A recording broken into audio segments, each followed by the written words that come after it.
Hi everybody, this is the third part of morphology, and we are meant to answer the first question that we asked, which is how we form words.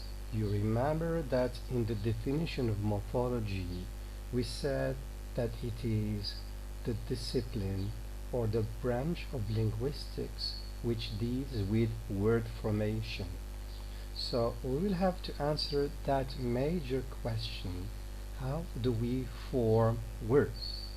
So this is the question here: how words are built out of morphemes. So we can get new words by attaching one, or it's not F here, it's R, one or more affixes to a root. Okay, I'm going to repeat this note on this slide here. New words can be made by attaching one or more affixes to a root, and those units that we attach to the root can be prefixes, suffixes, circumfixes, or infixes. Of course, we are going to talk about them as morphological processes. So first of all, we are going to talk about some other processes apart from the ones that we have introduced first, apart from the category of affixes. Now let's talk about some changes that are introduced to some words in order to obtain new words, to form new words out of them. So we can talk about morpheme internal changes. For example, the word goose. In the plural, it does not take the usual plural s at the end, but it becomes geese. Okay, mouse, it becomes mice. Man, it becomes man here. Man, man. So notice, the alternation between a and a. Run, it becomes run in the past here. Okay, run, run. Right, road. What have we done in all these cases?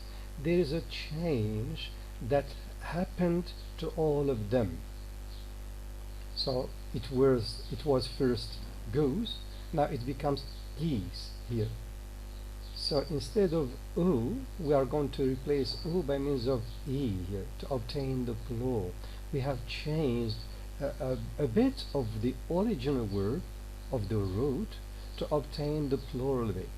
Same thing in here, mouse. We have got the diphthong ow, and we have got another diphthong which replaces it, and we obtain mice. Mouse, mice. Look here, the vowel a, it is replaced by a. So instead of pronouncing it man, we say man here. Run, run. Same thing, right, road. So in all these cases, we have got what we call an internal change, a change that happened to the form of the word to obtain another form out of it. Okay, so here we obtain the plural out of the root. Same thing in here, same thing in here. But here we obtain the past tense of the verb to run, the past tense of the verb to write, which is wrote here. So it's one of the morphological processes out of which we can form new words. Now another process is supplation. Let's look at these examples. I am, he is, he was, we were. Now what do we have in here? We have got the verb to be. The verb to be, it becomes I am. In the present simple, with I, it becomes I am. With he, it becomes he is. In the past, he was. Here in the past, we were. So what do we have here? We have got a complete change of the original word. The original word was to be. And here is, was, were, these are suppletive morphemes because we have got a complete change of the root, which is to be. Same thing here. The original word or the root is to go. In the past, we don't say I goed because the verb to go, as we know, is an exception. So it becomes a completely new form, new word. It becomes went. So here we have got another case of supplation. Okay, so we have got other, in other languages, for example in German, gut, besser, Latin, sma here. Now, I mean, this is the second process apart from affixation. Now, we have got another, which is the third process that we're going to add to the list of processes. It's called reduplication.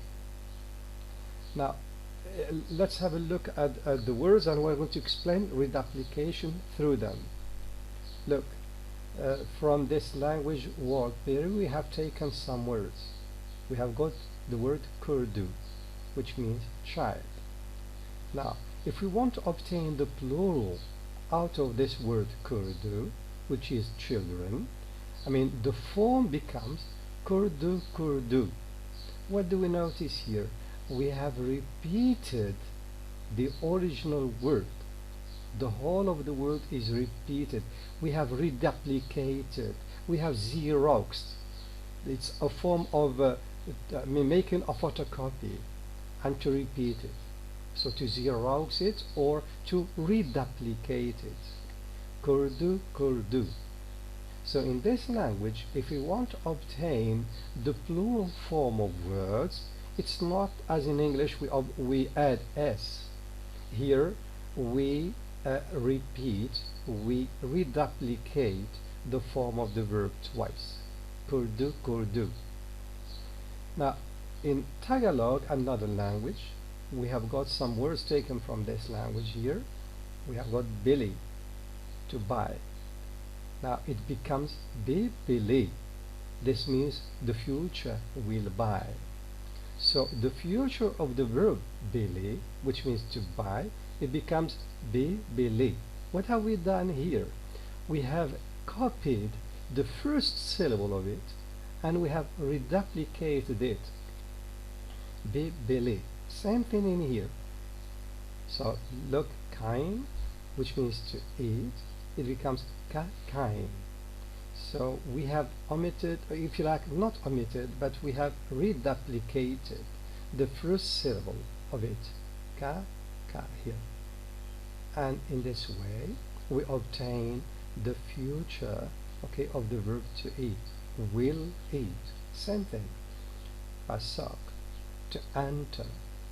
If we want to say, I will enter, we have to reduplicate the first syllable of it and repeat it. We say, pasak, will enter. So reduplication is a process by means of which we can form new words to express other meanings. For example, here we express the future. Here we express plurality. Now let's talk about, go back to the problem of affixation. How normally do we get the plural form of words, of nouns in English? Of course, we always add s. This is the regular process, the regular rule. Of course, we have got exceptions and we know them, but we are not, for the time being, interested in exceptions. We are interested in that plural s, the plural marker, which is added to regular nouns. For example, dog, in the plural, that s which should be here is normally pronounced as dogs. Seed, seeds.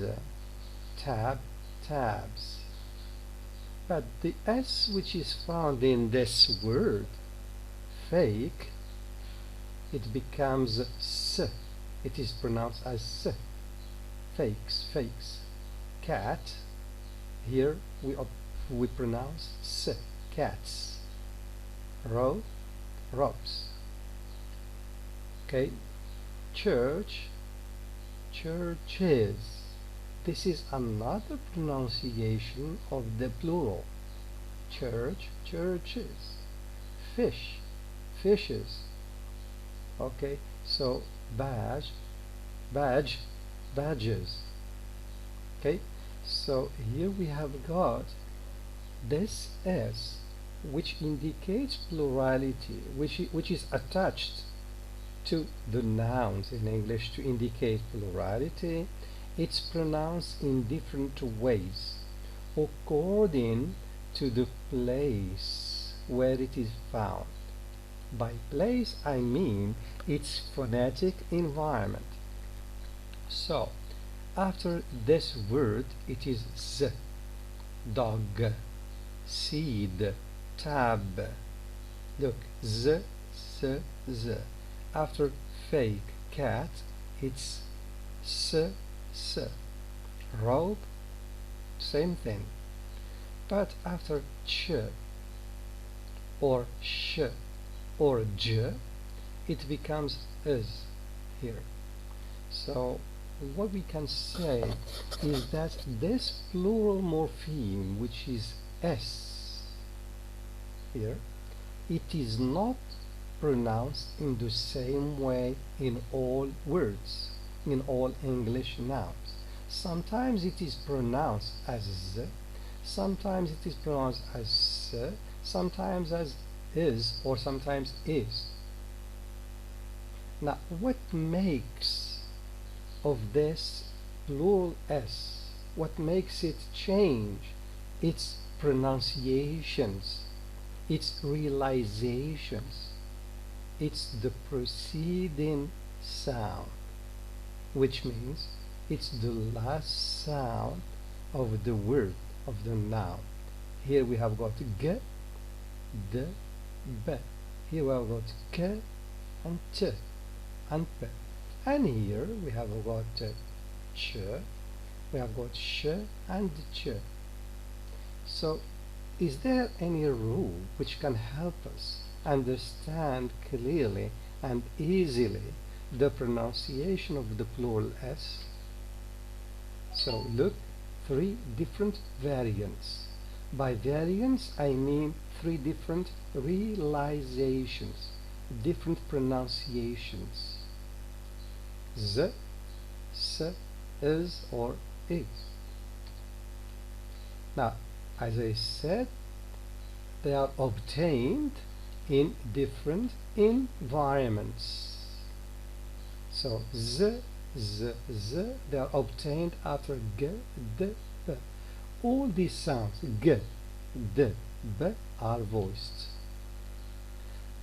and that's why we have got this z, which is voiced. So if you like, we put the voiced realization, which is z, after the voiced sounds.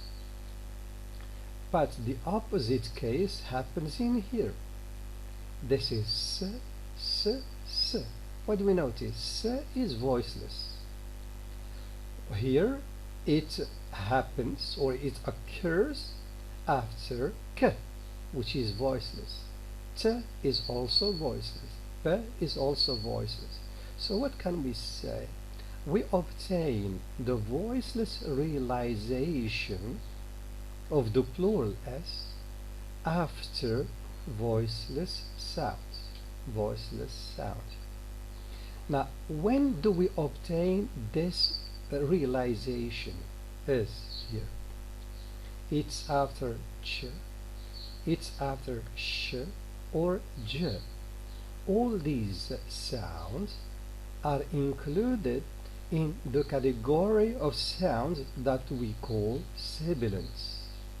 So this is a third, if you like, rule. After sibilants, the plural s is pronounced as is. For example, let me just add another example here. House. The word house. What's the last sound of house? It's s. S is also a sibilant sound. Notice that in English we have got a group of sounds that we call sibilants. We have got s, z, sh, j, ch, and j. 6 sounds. Now, in these words, it happens that all of them end in sibilants. Ch, sh, j. Therefore, this s following them, the plural indicator, is pronounced as z. So here we have got one morpheme, the plural s. This one morpheme has different realizations. It can be realized as z, it can be realized as s, it can be realized as is, depending on the environment. By environment here, in this case, it means we are talking about the kind of sound that precedes it. So, the plural morpheme in English has 3 different but not completely different forms. They are not totally different. Of course, there is some difference between them, but they are not totally different. The form you get depends on the environment of the morpheme. Okay? The form you get depends on the environment of the morpheme. Does this remind us of anything? Okay, here we have to talk about allomorphs. You remember in phonology we talked about the phoneme and its allophones. The allophones are the realizations of the phonemes. Same thing in morphology. The main unit of morphology is the morpheme, and the realizations of the different morphemes are called allomorphs. So morphemes may have 2 or more allomorphs. The allomorph that appears depends on the environment in which the morpheme occurs. Go back to what we said here. We have got one morpheme, which is the plural s in all these words. This same morpheme is pronounced in different ways according to the environment. Z after voiced sounds, s after voiceless sounds, is after sibilants. These are sibilants. This one, and this one. So remember this, what we have just explained here. So let me just repeat to make things clearer. Morphemes may have 2 or more allomorphs. The allomorph that appears depends on the environment in which the morpheme occurs. Now let's talk about some more examples. Okay, we have got the word knife. Knife, in the plural it becomes knives. Knife, knife plus z, knives, knives. We don't say knives, but knives. Okay, let's talk about this example. Compose, composition. Compose, composition. So we have got a certain change. When we derive the noun out of this verb, this vowel is changed into a schwa. Compose, composition. This o is reduced to a schwa here. It becomes composition. Sane, it becomes sanity. Sane, a, it becomes a, sanity here. So we have got different ways of pronouncing the root, the original word. When we obtain a longer word out of it, when we derive a longer word from it here. Knife, it becomes knife plus z in the plural. Compose becomes composition. Sane, it becomes sanity. So which means these are two different ways of pronouncing the original word. It's first sane, but in the derived word it becomes sanity. Here, compose, it becomes composition. So two different ways of pronouncing the same word, because it is found in two different contexts. Here it's verb, here it's a noun. Knife becomes knife, because we are going to add to it the plural s, which is going to pronounce as z. And of course, since z is voiced, automatically we should have a voiced sound before it. This f becomes v. So notice that even the roots, the origin words, undergo some changes here. Now the similarity only goes so far. Morphophonemic rules may be limited to apply to an unpredictable set of morphemes. Let me just try to explain what is meant by morphophonemic rule through these examples. Look, here we have got knife. This morpheme becomes knife here. So what do we have? A morpheme is being pronounced in a different way. It's not knife, it becomes knife. So it's a fact that we note about the morphological structure of the word knives. Since we are going to add s, another morpheme to it, which is going to be pronounced as z, voiced, normally this morpheme knife will be changed. Part of it will be changed. This f will become v. So first of all, we are trying to analyze the word from a morphological point of view. We have got one morpheme plus another morpheme. But at the same time, we can explain the change in pronunciation in terms of a phonological rule. What is this phonological rule? This z is pronounced, which it's voiced. Automatically, it's not going to be natural to pronounce this voice sound after voiceless one. So this f is going to be changed into its voiced counterpart. It becomes knives.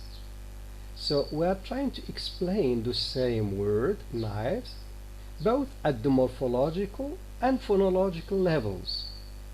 This is what gives us the morphophonemic rule. In morphophonemic, we have got morphology and phonology. So here we make use of two levels to explain what happens in the same word. We are talking about it at the morphological level. At the same time, we are trying to explain what happens as changes in it at the phonological level.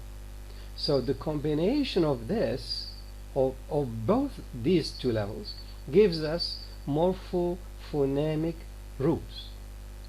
So let me repeat this note here. Morphophonemic rules may be limited to apply to an unpredictable set of morphemes. Look, here we can say leaf. In the plural, it becomes leaves. Wife, wives. Loaf, loaves. So the rule changing f to v applies to these morphemes. It works with these words, with leaf, with wife, with loaf. But what about chief? Do we say chiefs? No, we keep the F. What about safe? Same thing. What about roof? We don't say roofs. No, it still remains roof plus S, roofs, hoofs. What does this mean? This change from F to V, it cannot be a general rule, which means we cannot predict it in all words, because we have got some words where it does not work. So this is what is meant by being unpredictable, because as I said, the rule works well. It applies to some words like leaf, wife, loaf, but it doesn't work with chief, with safe, with roof, with hoof. So it's not a rule that we can apply blindly, automatically, because we have got another set of words that does not go with the rule here. These are the words chief, safe, roof, hoof. That's why the rule is not predictable. It's unpredictable. Okay? Still, the similarity goes so far. Morphophonemic rules may be limited to apply to an unpredictable set of morphemes. It's limited. Its application is restricted. It's not that general. It cannot apply to all words ending in F here. It applies only to some words like leaf, wife, loaf, but not to chief, safe, roof, hoof. Still, the environment that triggers the rule may have to be stated in terms of particular morphemes rather than just phonemes. We can say that thief becomes thieves, wife becomes wives. Okay, so here we have got look at this possessive S. Okay, the rule change in F to V applies when followed by the plural, but here we don't say thieves, the thieves. The plural S, it's not pronounced in exactly the same way as the plural S. We say thieves, the wives here. Although it's the same sound, it does not undergo the same rule.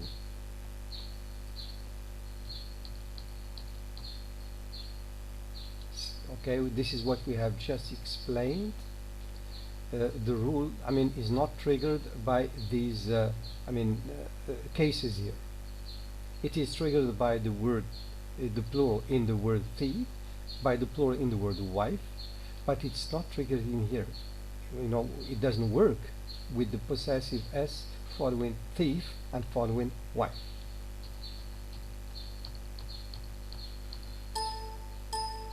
Okay, this is the end of this third part. Now I'm going to record for you the fourth part later on. Thank you.